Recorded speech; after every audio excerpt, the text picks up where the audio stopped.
ಈ ಒಂದು ತಿಂಗಳ ಪ್ರಧಾನಮಂತ್ರಿಗಳಾಗಿದ್ದರು. ಯಾರು ಅಂತಂದ್ರೆ ಬಹಳ ಕೇಳಿದ್ರು, ಲಾಲ್ ಬಹದ್ದೂರ್ ಶಾಸ್ತ್ರಿ ಹೆಸರು. ಭಾರತ ಮಾತೆಯ ಹೆಮ್ಮೆಯ ಪುತ್ರ, ಪ್ರಧಾನಮಂತ್ರಿಗಳು, ಶ್ರೇಷ್ಠ ಪ್ರಧಾನಮಂತ್ರಿಗಳು. 1965ರಲ್ಲಿ ಕೇವಲ 5 ನಿಮಿಷಗಳಲ್ಲಿ ಪಾಕಿಸ್ತಾನ ವಿರುದ್ಧ ವಾರ್ ಡಿಕ್ಲೇರ್ ಮಾಡಿದಂತ ಹೆಮ್ಮೆಯ ಪ್ರಧಾನಮಂತ್ರಿಗಳು, ಜಯಶಾಲಿಗಳಾದಂತಹ ಪ್ರಧಾನಮಂತ್ರಿಗಳು. ಅದನ್ನು ತಿಳ್ಕೊಳ್ಬೇಕು. ಅವರ ಜೀವನದಲ್ಲಿ ಒಂದು ಘಟನೆಯನ್ನು ನಡೀತು. ಏನು ಘಟನೆ? ಅವರಿಗೆ ತಿಂಗಳ 500 ರೂಪಾಯಿ ಪೇಮೆಂಟ್ ಇತ್ತು. ಎಷ್ಟು? 500. ಈಗೆಲ್ಲ ಬಹಳ ಇಟ್ಕೊಂಡ್ರೆ, ಈಗ ಒಬ್ಬ ಗ್ರಾಮ ಪಂಚಾಯತ್ ಅಧ್ಯಕ್ಷ ನೋಡ್ಕೊಂಡು ಮುಂದೆಲ್ಲ ಹೋದ ಬಹಳ ಕೋಟಿ ಇತ್ತು. ಅವರಿಗೆ ತಿಂಗಳಿಗೆ 500 ರೂಪಾಯಿ ಪೇಮೆಂಟು. ಹೀಗೆ ದಿನ ಜೀವನ ಸಂಸಾರ ನಡೀತಾ ಇತ್ತು. ಅವರ ಹೆಂಡತಿ ಹೆಸರು ಲಲಿತಾದೇವಿ. ನಮಗೆಲ್ಲ ಗೊತ್ತಿದೆ ಲಲಿತಾದೇವಿಯವರು. ಒಂದಿನ ಅವ್ರ ಮನೆಗೆ ಒಬ್ಬ ಫ್ರೆಂಡ್ ಬರ್ತಾನೆ. ಫ್ರೆಂಡ್ ಬಂದು ನನಗೆ ಒಂದಿಷ್ಟು ಕಷ್ಟ ಬಂದೈತೆ, ಒಂದಿಷ್ಟು ಏನಾದ್ರು ದುಡ್ಡನ್ನು ಕೊಡೋದು ತಿಳ್ಕೊಂಡು ಯಾರನ್ನ ಕೇಳಿದ್ರು? ಲಾಲ್ ಬಹದ್ದೂರ್ ಶಾಸ್ತ್ರಿಗಳವರನ್ನ ಕೇಳಿದ್ರು. ಕೇಳಿದಾಗ ಅವರಂದ್ರು, ನಾನು ಕರೆಕ್ಟ್ ದಿನ ಪ್ರತಿ ತಿಂಗಳು 50 ರೂಪಾಯಿ ಖರ್ಚಾಗಿರ್ತಾವು, ನನ್ನ ಕಡೆ ಈಗ ದುಡ್ಡು ತಿಳ್ಕೊಂಡು ಅವ್ರು ಹೇಳ್ತಾರೆ. ಅವಾಗ ಈ ಮಾತನ್ನ ಅವ್ರ ಹೆಂಡತಿಯಾಗಿರುವಂತ ಲಲಿತಾ ದೇವಿ ಕೇಳಿಸ್ಕೊಂಡಾಗ ತಿಳ್ಕೊಂಡು ಒಳಗಿನ ತಂದು 5 ರೂಪಾಯಿ ಕೊಡ್ತಾರೆ. ಕೊಟ್ಟುಕೊಳ್ಳಿ ಅಂತ ಆನಂದಿತ ಹೋಗ್ತಾನ. ಇವರಿಗೆ ಆಶ್ಚರ್ಯ ಆಗತ್ತೆ. ಯಾರಿಗೆ? ಶಾಸ್ತ್ರಿಗಳಿಗೆ ಆಶ್ಚರ್ಯ ಆಗುತ್ತೆ. ಅಲ್ಲ, ಪ್ರತಿ ತಿಂಗಳು ನಾನು 5 ರೂಪಾಯಿ ಪೇಮೆಂಟ್ ತರ್ತೀನಿ, ಅವೆಲ್ಲ ಎಲ್ಲಿಂದ ಬಂದ್ರೆ ಈ ದುಡ್ಡು ಅಂತ ಪ್ರಶ್ನೆ ಮಾಡ್ತಾರೆ ಅವ್ರು. ಯಾರಿಗೆ? ಲಲಿತಾ ದೇವರಿಗೆ ಪ್ರಶ್ನೆ ಮಾಡಿದಾಗ ಅವ್ರು ಹೇಳ್ತಾಳ, ಹೆಣ್ಮಕ್ಳು ಅದಕ್ಕೆ ಯಾಕೆ ಜಾಂಡ್ರು ಅಂತಂದ್ರೆ ಇದಕ್ಕೆ ಜಾಂಡ್ರು. ಯಾಕಂದ್ರೆ ಅಲ್ಲಿ ಕುಳಿಸಿ ಇಲ್ಲಿ ಕುಳಿಸಿ, ಸಕ್ಕರೆ ಎಲೆ ಒಂದು 200 ರೂಪಾಯಿ, ಚಾಕಡೆ ಎಲೆ ಒಂದು 200 ರೂಪಾಯಿ, ಆ ಕಲಸಗಡೆ ಎಲೆ ಒಂದು 200 ರೂಪಾಯಿ, ಆ ಚೀರು ಹುಡ್ಕೊಂತೀರಿ 200 ರೂಪಾಯಿ ಉಳಿಸಿರ್ತಾರ.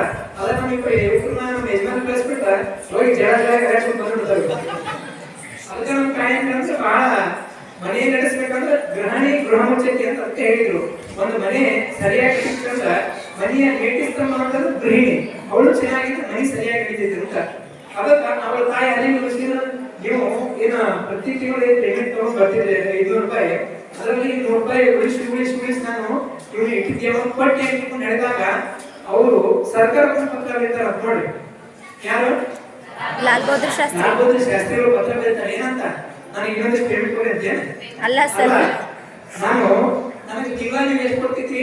500 ರೂಪಾಯಿ ಪೇಮೆಂಟ್ ಕೊಡ್ತಿದ್ರಿ. ಮುಂದಿನ ತಿಂಗಳಿಂದ 100 ರೂಪಾಯಿ ಕಟ್ ಮಾಡಿ 400 ರೂಪಾಯಿ ಕೊಡಿ, 400 ರೂಪಾಯಿ ನನ್ನ ಸಂಸಾರ ನಡೀತೈತಿ ಅಂತ ತಿಳ್ಕೊಂಡು ಸರ್ಕಾರಕ್ಕೆ ಮನೆ ಪತ್ರ ಬರೆದಂತ ಹೆಮ್ಮೆಯ ಪ್ರಧಾನಮಂತ್ರಿ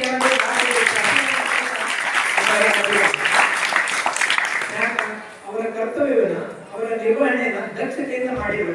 ಅದಕ್ಕೆ ಹೇಳಿದ್ರು ಬಹಳ ಸುಂದರವಾಗಿ ಮಾತನ್ನ ಹೇಳ್ತಾರೆ. ಏನಂತ?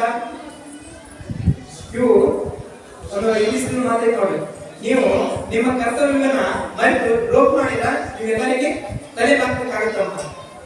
ನೀವು ನಿಮ್ಮ ಕರ್ತವ್ಯವನ್ನು ಮರೆತು ನೀವು ಏನಾದರೂ ತಪ್ಪು ಮಾಡಿ ಆ ಕರ್ತವ್ಯ ಮಾಡಿದ್ರ ಎಲ್ಲರಿಗೆ ತಲೆ ಬಾಕಬೇಕಾಗುತ್ತಂತ. ಅದೇ ನಿಮ್ಮ ಕರ್ತವ್ಯವನ್ನ, ನಿಮ್ಮ ಕೆಲಸವನ್ನ ದಕ್ಷತೆಯಿಂದ ಮಾಡಿದ್ರ ನೀವು ಯಾರಿಗೆ ತಲೆ ಬಾಗುವಂತ ಅವಶ್ಯಕತೆ ಇಲ್ಲ ಅನ್ನುವಂತ ಮಾತನ್ನು ಅನುಭವಗಳು ಹೇಳ್ತಾರೆ. ಅದಕ್ಕಾಗಿ ನಾವು ಪ್ರತಿಯೊಬ್ಬರು ನಮ್ಮ ಕರ್ತವ್ಯವನ್ನ ನಾವು ದಕ್ಷತೆಯಿಂದ ತಿಳಿದು ಆಚರಣೆ ಮಾಡುವಂತಹ ಪ್ರಯತ್ನವನ್ನು ಮಾಡಬೇಕು. ಅದಕ್ಕೆ ಇಂಥ ಸಾವಿರಾರು ಉದಾಹರಣೆ ಬರ್ತಾವ ನಾಡಿನಲ್ಲಿ. ಇಲ್ಲಿಯವರೆಗೆ ಹಲವಾರು ಮಹಾತ್ಮರ ಉದಾಹರಣೆಯನ್ನು ಕೊಟ್ಟರು. ನುಲಿಯ ಚಂದನಿನವರು ಉದಾಹರಣೆಯನ್ನ, ಐದಕ್ಕಿ ಲಕ್ಕಮ್ಮ, ನಾರಯ್ಯ, ಹೀಗೆ ಒಂದಲ್ಲ ಇತಿಹಾಸ ತೆಗೆದಾಗ ಹಲವಾರು ಉದಾಹರಣೆಗಳು ಸಿಗ್ತಾವ. ನಮ್ಗೆ ಶರಣರಲ್ಲಿ 100 ಉದಾಹರಣೆಗಳು ಸಿಗ್ತಾವು. ಅದಕ್ಕೆ ನಾವೇನ್ ಮಾಡ್ಬೇಕಂತಂದ್ರೆ ನಮ್ಮ ಕರ್ತವ್ಯವನ್ನು ತಿಳಿದು ಆಚರಣೆ ಮಾಡುವಂತಹ ಪ್ರಯತ್ನವನ್ನು ಮಾಡಬೇಕು.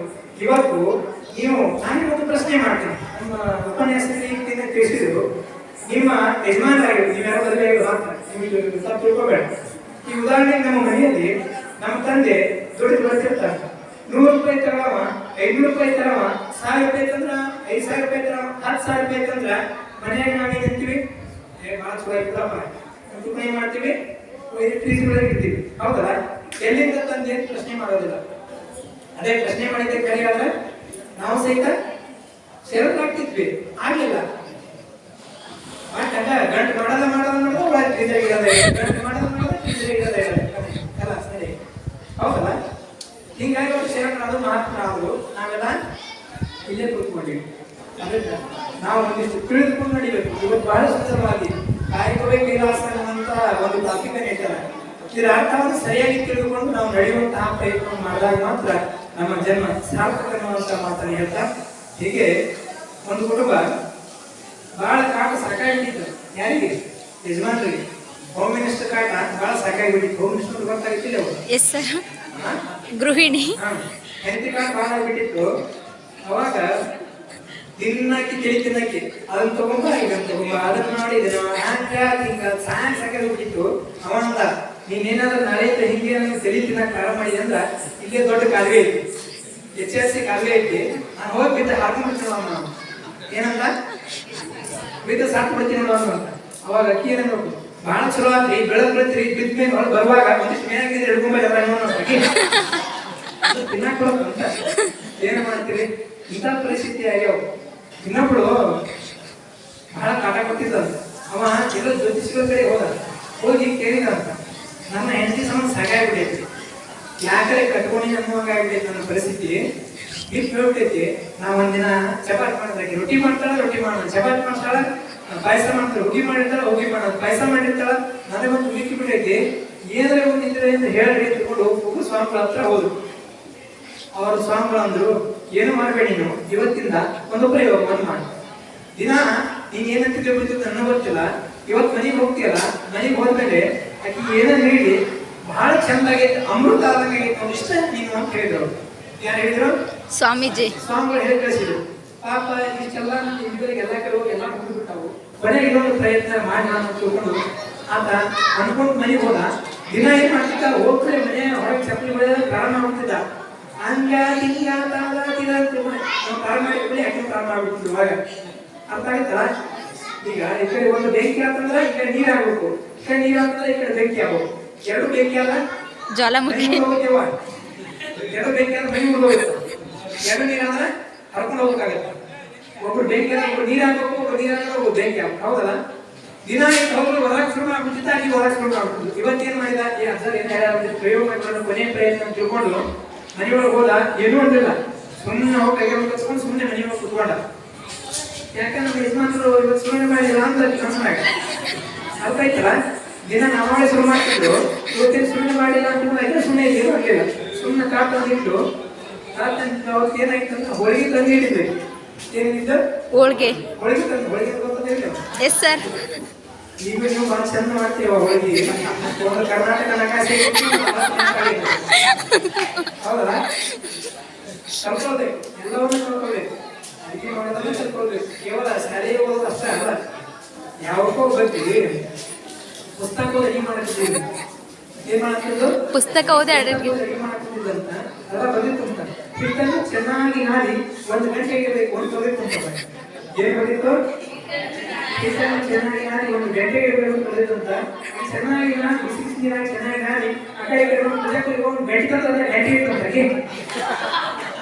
ಯಾಕೆ ಬರೀತಾರ ಪುಸ್ತಕ ಚೆನ್ನಾಗಿ ಹಿಟ್ಟನ್ನು ನಾದಿ 1 ಗಂಟೆ ಇರಬೇಕು ಬರೀತಾರ. ಮತ್ತೆ ದೇವರಿಗೆ ಹೋಗಿ 1 ಗಂಟೆ ಇಟ್ಟಿದ್ದಂತ ಗಂಡು ಬಂದು ಹೆಣೆ ಬರ್ಬೋದು ಅಂತ.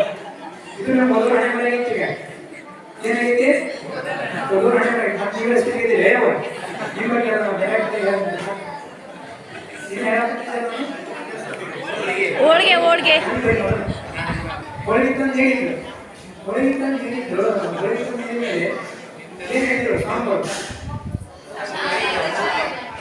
ಪ್ರಸಾದ ಇದ್ದಂಗೆ ಐತಿ, ಅಮೃತ ಇದ್ದಂಗೆ ಐತಿ. ಶುರು ಮಾಡಿದಾರ ಏನಂತ ಇಷ್ಟು ಚಂದ ಒಂದು ಹಿಂಗ ಬಾಯಾಗ ಇಟ್ಕೊಂಡ ಅವಾಗ ಅಮೃತ ಇಂಥ ಅಡಿಗೆನ ಜೀವನ ಒಟ್ಟ ಹೊಂದಿದ್ದಾರಂತ ಏನ್ ಇರ್ತಿದ್ದಾರೆ. ಯಾರು ಹೋಮ್ ಮಿನಿಸ್ಟರ್ ಬಳಿ ಏಸಿ ಏನ್ ಪಟ್ಟು ನೋಡಿ ಪಟಾಳಿಗೆ ಅವಾಗ ಏನ್ ಮಾಡ್ತಿದ್ರು ಅವಾಗ ಏನಿದೆ ಹೇಳುವಂತ. ಅವಾಗ ಅಕ್ಕಿ ಅಂದ್ರು, ಅಲ್ಲ 2 ವರ್ಷ ಅಡಿಗೆ ಮಾಡಿ ಹಾಕಿನಿ, ಏನು 2 ವರ್ಷ ಬಿಸಿ ಬಿಸಿ ಅಡಿಗೆ ಮಾಡಿರ್ತೀನಿ, ಒಂದಿನೂ ಅಮೃತವಾಗಿ ರೀತಿ ಅದು ಅಡಿಗೆ ಹಚ್ಚಿಲ್ಲ. ಇವತ್ತು ಪಕ್ಕದ ಬಳಿ ಕೊಟ್ಟ ಅದು